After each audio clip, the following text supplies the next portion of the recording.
From purchasing of the bales, where our Zimbabwean tobacco farmers bring in their tobacco from their various geographical locations, be it in Karoi, Rusape, Mount Daru, and Vurwi, etc., the tobacco bales are then ferried to Harare, where the initial stages of processing begin. Today, we are going to be looking from what happens after the purchasing of tobacco, after our Zimbabwean farmers have finished and they've exhausted their grading sheds. Now the tobacco is with the merchant. Thank you so much, Zimbabwe, for tuning into yet another informative edition of your program.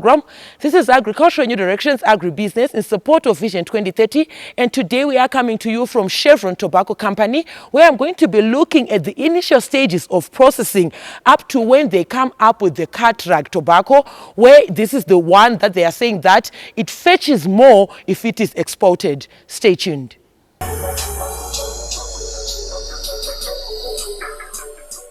To look at tobacco processing, which leads to value addition and beneficiation, I am joined by Mr. Tapiwa Maseza. He is the Executive Director of Chevron Tobacco Company here in Zimbabwe, as well as a tobacco value chain expert with extensive knowledge in agronomy when we speak of tobacco production here in Zimbabwe. Mr. Maseza, thank you so much for joining us today. Thank you so much, Wazanai. Yes, looking at the initial stages of processing, I understand that after the bales are ferried from wherever that you would have situated your selling points, they come into Harare, where you begin the initial stages of processing.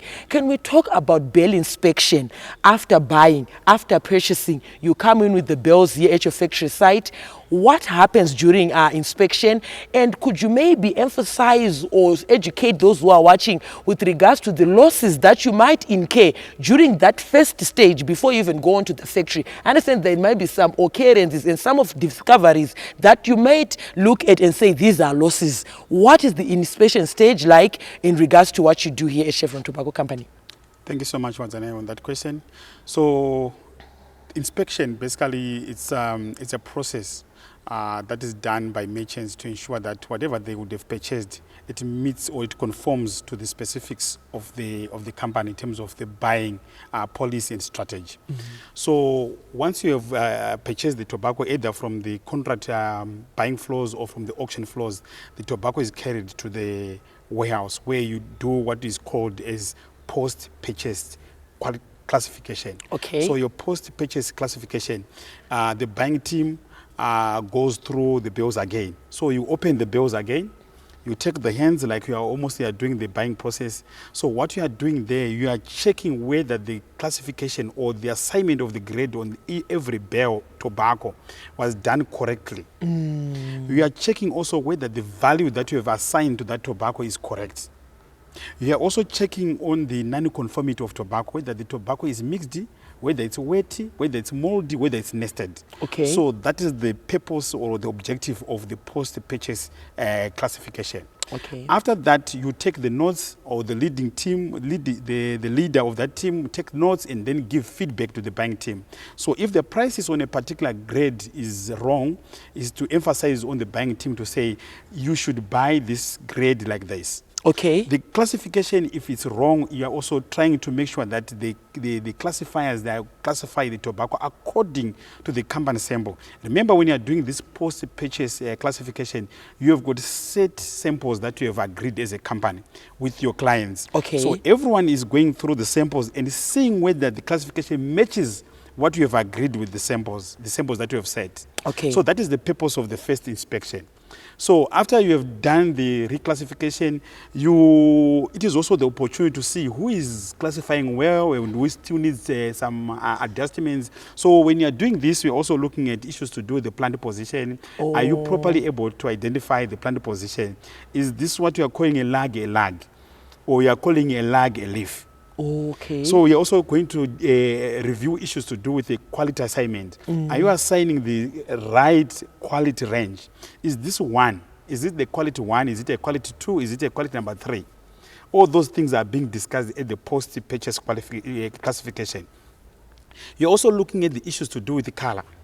So all these aspects of plant position, color, the styles and everything, they've got a bearing effect on the blending. Because the things that we are blending with an objective is to meet the targets of the chemistries. That is the nicotine and the sugar. And the proxies for these ones is the plant position and the color. Okay. Yeah. So when you say this tobacco is lemon, when it's not lemon, it's orange. Generally, your lemon color, they takes less nicotine and high sugars. So when you classify it as orange, we are saying, presumably you are saying it has got high nicotine.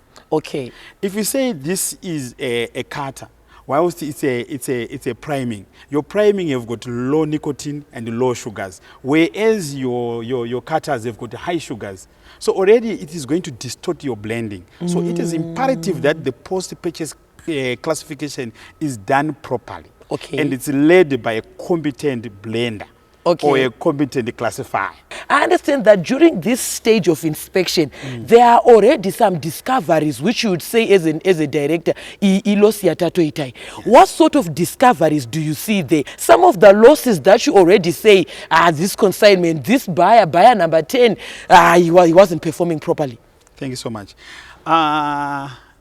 Each year in and year out, these are issues that you always see. So the most important thing is to make sure that you monitor purchases on daily basis. So before we do this post-purchase classification, I have to also to go to the floors. Whilst the buyers are purchasing, I have to check whether whatever that they are buying is correct. But coming back to your questions, so there are issues to do with mispricing or overvaluation of the tobacco. This is so rampant. If you don't follow these guys and monitor them, you might actually lose a lot of money. If you buy 1 million kgs and there is overpricing of about 20 cents. Imagine. That tells you the quantum of the money that the company actually can lose. So it doesn't lose only that, but also the potential business is lost, because for you to then sell that overpriced tobacco is going to be very difficult. Not only that, when you also have got buyers buying grades which the company might not have clients with, we are also going to have, the company is going to sit on a toxic inventory. Toxic inventory basically is that inventory which you cannot dispose, which you have no client. You are stuck with it. You are stuck with it. And these are borrowed funds. So at the end of the day, the company is going to find itself out of business. So these are very, very important issues. Also, we have got quality control checkers. So when you are doing a post-purchase classification, you're also checking whether the tobacco has got correct moisture levels. If the tobacco doesn't have correct moisture levels, they end up getting, the tobacco gets also moldy. So when the tobacco gets moldy, the quality is going down. This is a loss, because when you process mold grade, it doesn't fetch as high as a standard grade. Or it even goes on to contaminate. And it contaminated the whole other bells. So I think one of the most important thing on that issue is, this is why you see, if you are to come into our warehouse, all of our tobacco is under these crates. We're no longer doing deck stacking. So this allows aeration within the bells, and also proper inventory management to ensure quality is consistent and moisture is contained as within the specific required parameters. Deck stacking, we end up getting your tobacco moldy. You lose a lot of yield because the tobacco is on top of each other. Coloring down is very high when you're putting on tobacco on the deck stacks. So tobacco that you have purchased probably as orange might turn up to become full orange to light mahogany, and also there's heat within the deck stack, and the tobacco tends to be Cavendish. Turned into Cavendish, and you cannot process that tobacco and sell it as a normal standard grade for lamina. Okay. So this is why we have put investment, as you are seeing, we have put the crates to ensure that the quality is attained, and whatever that we supply to our clients meets the specifications within the framework of the quality that we would have agreed. Thank you so much, Mr. Maseza, for that. And I like the fact that we touched on the fact that your investment is based on research. You realize that if you stack it together, you might end up compromising your quality. So you made a research and you came up with this model that you are having in here, this Rex, and it is an investment that is going to add on to your profits and your sustainability and longevity, the lifespan of your company. On that note, viewers, we're going to go on a short commercial break. We're right back with this and more in the second segment. Stay tuned.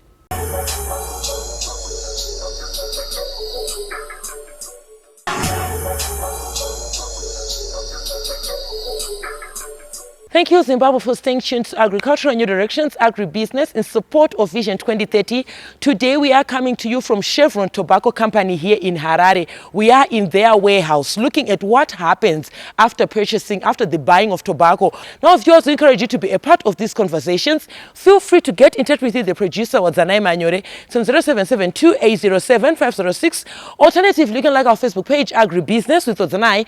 Make a follow-up on this episode and more, and leave your comments and suggestions. They are most welcome to us. Our YouTube channel is Agribusiness with Wadzanai. We're also now available on X, formerly known as Twitter, and our handle there is at Agribusiness 110. On LinkedIn, we have a thriving, growing community where we have most of these conversations and updates. Our profile there is at Wadzanai Manyore. Now, in this segment, we are going to be looking at issues surrounding traceability, issues of just accountability, how the merchant is ensuring that what he's getting from the farmer is what the customer, the export market, is expecting. Stay tuned.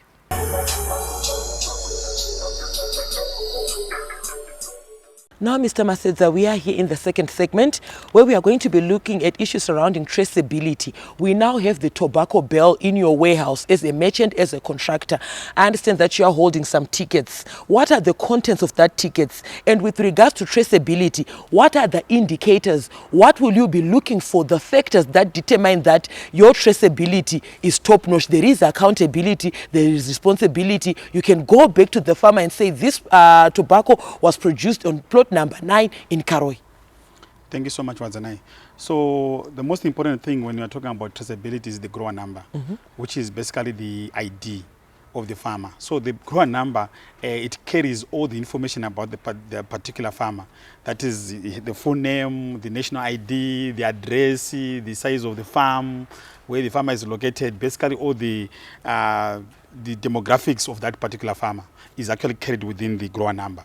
So when we are talking about the traceability, we need to know that this tobacco that we have here in the warehouse, where was it grown, from which plot, by which farmer, which chemicals did you give that farmer to use, such that if you've got some traces of some chemicals in this tobacco, you are able to refer back to that farmer. Because like if I tell you like this grower, this tobacco, I can tell you that it's from a grower so and so. So the name of this grower, if you go into the database, it will then populate. You will then know that this tobacco was purchased or was brought for selling to our contract floor on this particular date. Who is the buyer who purchased that within the company? We put the buyer ID number, the classifier, and the checker. So it is very important, even up to the processing, you can actually have all the tickets to say, this carton that you are seeing, it was a combination of so many bells from which farmers. Okay. Such that if you've got a problem with that particular carton, you can trace it back where it was actually produced. Okay. So whether now if you are to use, at your farm, you are going to use bromide. Banned chemicals and everything.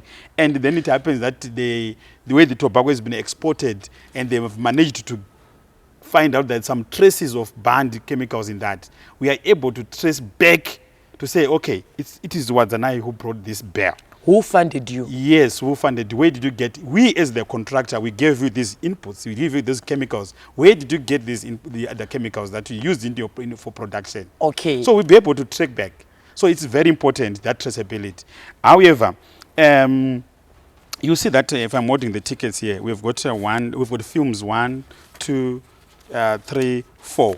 But if you are looking at this bell, it has got only this hard copy. Okay. So it shows you that the tobacco or the bell has gone through certain stages. So once the tobacco is purchased, this film goes removed to the accounts. Okay. For accounts to prepare your sales sheet that you get.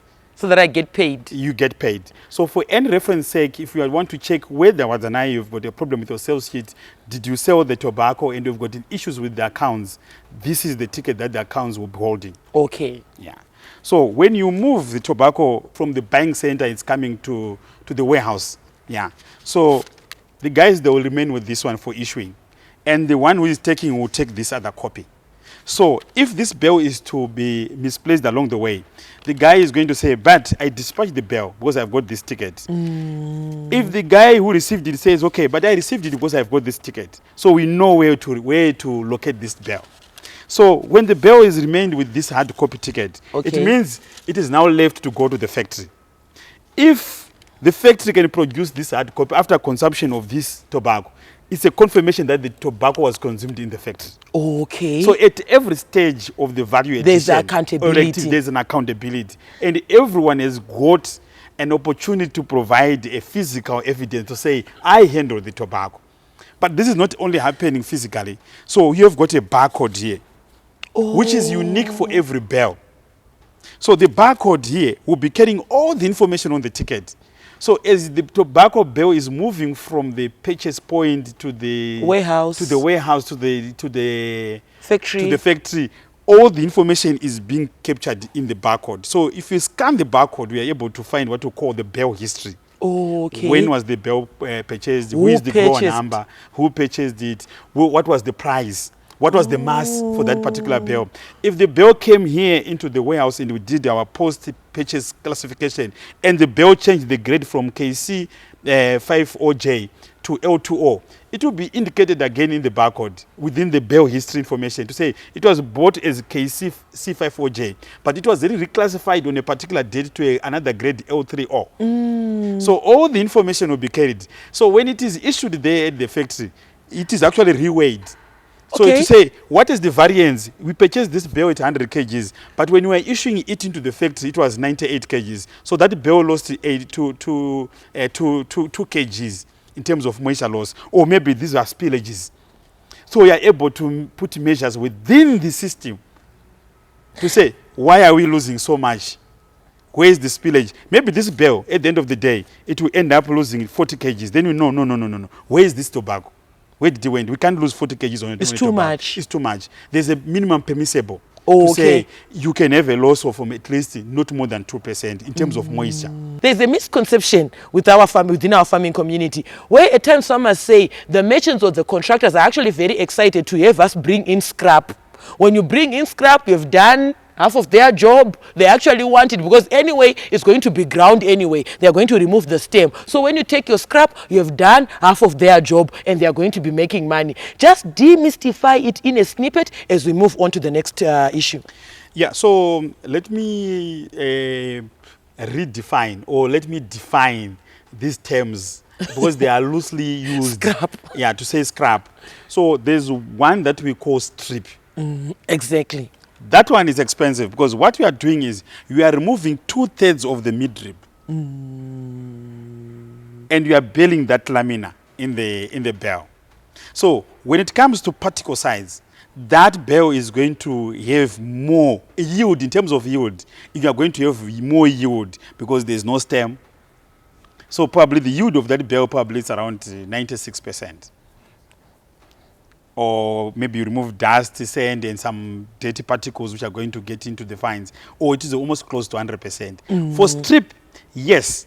And if you bring strip, I will tell you this, it is in the interest of every merchant, and every merchant have got an understanding that a strip, you pay it a premium price. And there's a difference between strip and scrap. Thank you so much, Mr. Maseza, for that. I want us to move on to issues surrounding tobacco blending, which you are going to do within your quality control section. There you heard it, viewers. We're going to go on a short commercial break. But right back with this and more in the third and final segment. Stay tuned.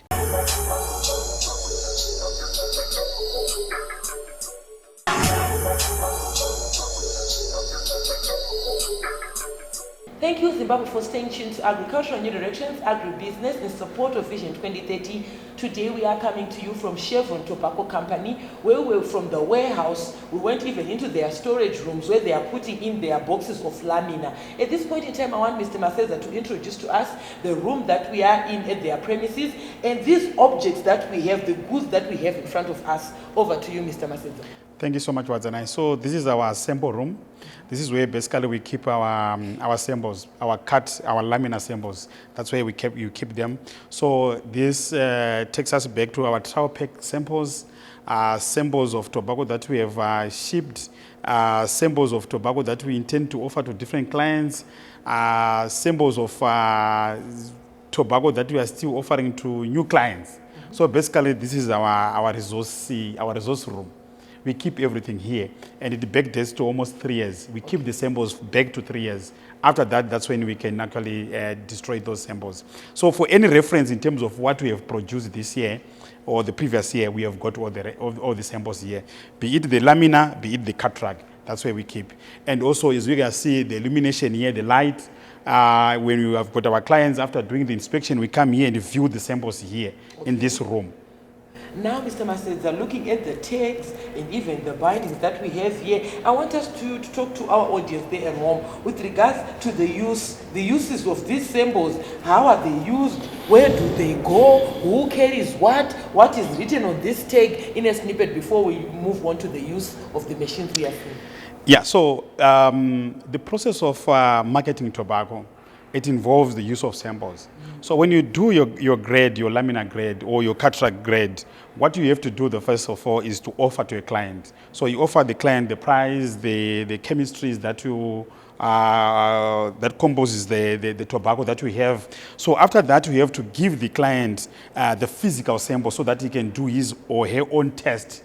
So the first thing is to give the client the sample. You give him the phytosanitary certificates or the documentation that are needed. You send it to the business address of that particular client. He receives the sample. He verifies. When he's doing the test, he looks at, first of all, the chemistry. So he cuts a piece of it, sent to the lab to confirm the chemistries. That is the nicotine and the sugar. Then the second thing that he has to do is to confirm the physical appearance, the texture of the sample of the tobacco. Does it conform to the expectations and the specifications of their factory? Okay. Yes. And obviously, they have to check also the sensory aspect of the tobacco. The sensory, that's when you do the smoke test. So when the client is interested in that particular tobacco, we have agreed the price, we have agreed the quality. What then happens is we, the supplier, like the Chevron Tobacco and the client, we then sign on the buffer ticket here, on the ticket on the company, which is on the sample here. We put all the signatures, put the dates, we seal. So we do these 3 samples at least. So 1 sample will remain with the client, 2 samples will remain with us. Okay. Yes. So this is what is going to be used as the reference point for the purpose of the product confirmation when you are doing the production for that particular client. So when I'm doing the production for that particular grade, I have to carry this sample to the factory. I ensure that the production or the output of that particular grade matches the agreed sample. Okay, where you have the signature. Yes, yes, yes. So after ensuring that, you also do what we call pre-shipment inspection. This is from the factory. Then pre-shipment inspection, we do it in the warehouse, where we lay down the cartons. We inspect again using the agreed sample. So in this instance, the customer can send a representative or he can come himself and also do the pre-shipment inspection using the agreed sample. Okay. Then we ship. Upon receiving that tobacco, the client can also do the inspection using the agreed matches. Yes, using the agreed sample. If there are any disparities or if there are any disagreements, the sample is the reference point for dispute resolution. If the client says, no, what you have shipped to me is not what we agreed, I will also take my sample and say, this is what we have agreed, your signature is here. Let's put the sample here. Let's open the cartons. It is matching what we agreed on. What we agreed. Or if it is not matching, it will be very clear for everyone. You also put his also sample, which I also put the signature. So this helps in eliminating disputes, especially international trade. Thank you so much, Mr. Masedza, for that. Now, viewers, we're going to cross over. We want to look at how they are using the cataract machine, the laboratory cataract machine here. Stay tuned.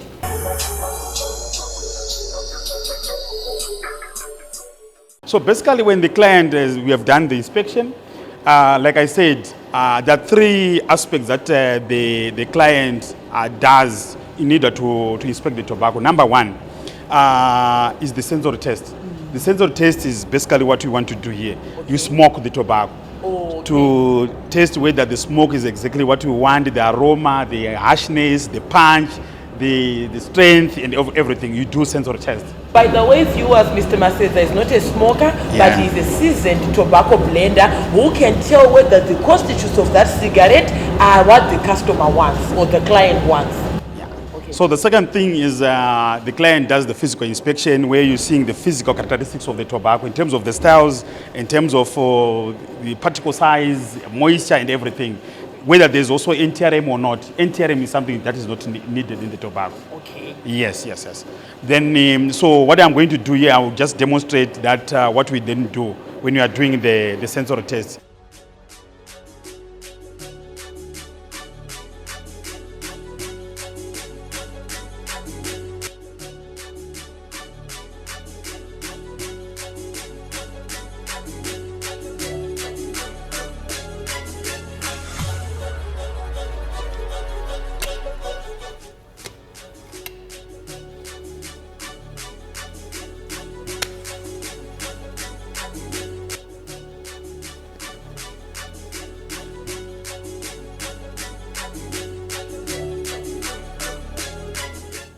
So what are you testing for? So you'll be testing for smoothness, the punch, the off notes, the harshness of that particular cigarette. Okay. Yes. So your tobacco, it can actually appear physically, it could be good. But when it comes to smoke, it might not conform to what you really want. And the consumers might not be pleased with your Yes. product. So you need to do those 3 tests. One, the lab test, where you take a portion of that sample for laboratory test to confirm the nicotine and the sugar content. Okay. The second one, we open the cartons, we do the physical inspection. You are looking at the styles, the particle size, the moisture, and everything in that carton. You also then do the third one, is what? The sensory. Does the tobacco give you the sensory effect that you are anticipating from? So this is the final stage where you as Chevron Tobacco Company are headed into to make the cigarettes now. Yes, Because yes. already you are making the cataract. You are making the cataract, yes. Now you are getting into the cigarette Yes, manufacturing. we are doing the cataract blends, as you can see. Okay. I think this is the blend that we sent to one of the clients in Asia. Okay. Yeah. So this was his blend. So we keep all the blends here, the samples. Okay. For reference sake, if the client then says, can you do the same cataract blend that you did for me in 2025? You have a reference point in your We have got a storage. reference point. So we take this one and say, okay, it's too harsh SR. How did we constitute this blend? We replicate again. Oh, okay. That's making sure that you also have got the product consistency. Because Okay. this is becomes the reference point. On that note, viewers, we've come to the end of this week's edition. I am joined by Mr. Maseza here. He's a seasoned tobacco blender who was just showing us how they make cigarettes. Here at Chevron Tobacco, they are still making the cataract, which they are exporting, but they are headed into cigarette manufacturing. By the way, he is not a smoker, but he is a tobacco blender. And in his line of work, he has to test whether he can see the sensory, the taste, the harshness of the cigarette, which is why he made a cigarette and he started to smoke as a way of testing. From your host was the name, and I'm also on Instagram. He said Wadzi110, and the crew behind the scenes. Have yourselves a fabulous evening. Thank you for watching.